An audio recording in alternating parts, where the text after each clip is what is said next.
শিক্ষামন্ত্রী আছেন, আপনি এটা বলবেন ক্লিয়ারলি, পুরো উত্তরটা দিবেন, বা আমিন কে বলবে? আমিন বলো, আমিন বলো এটা।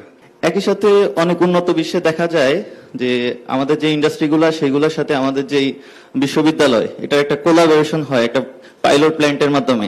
এই কোলাবোরেশনটা আমরা আনতে পারি যেটা, জি জি, তাই তো? এটা আমরা উদ্যোগটা নিয়েছি। আমিন, এটা কতদিন মোটামুটি সময় লাগতে পারে? বেস্ট লোক হচ্ছে ও, এটা দায়িত্ব হচ্ছে ওর। শিক্ষামন্ত্রী আছেন, আপনি এটা বলবেন ক্লিয়ারলি, পুরো উত্তরটা দিবেন, বা আমিন কে বলবে? আমিন বলো, আমিন বলো এটা, পুরো জিনিসটা, আসসালামু আলাইকুম। উত্তরটা, আমাদের প্ল্যানটা পুরোটা বলো। আসসালামু আলাইকুম। প্রাইম মিনিস্টার স্যারের নির্দেশনায় আমরা ইতিমধ্যে বেশ কিছু ইন্ডাস্ট্রি অ্যাসোসিয়েশনের সাথে কাজ করা শুরু করেছি।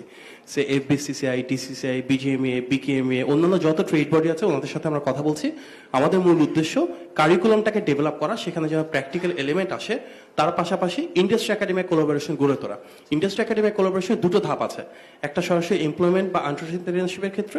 সেই ক্ষেত্রে লেটস সে কেউ একজন অনার্স করছেন 4 বছরের প্রোগ্রাম, 4th ইয়ারে এসে অন্ততপক্ষে একটা সেমিস্টার ইকুইভ্যালেন্ট যে টাইম সেটা সে ইন্ডাস্ট্রিতে স্পেন্ড করবে। সেটা অ্যাপ্রেন্টিসশিপের ফর্মে হতে পারে, ইন্টার্নশিপের ফর্মে হতে পারে। আমরা যেটা দেখে এসেছি থিওরিটিক্যালি এই সিস্টেমটা কিন্তু আছে, অনেক জায়গায় ইন্টার্নশিপ আছে, কিন্তু সবাই যার যার পরিচিত বাবা চাচার একটা জায়গা থেকে গিয়ে একটা সার্টিফিকেট দেখে কাজটা হয়ে যাচ্ছে, অ্যাকচুয়াল ইন্টার্নশিপ হচ্ছে না। আমরা ইন্ডাস্ট্রি অ্যাসোসিয়েশনের সাথে কথা বলছি যেন এই ইন্টার্নশিপটা এনফোর্স করা হয়।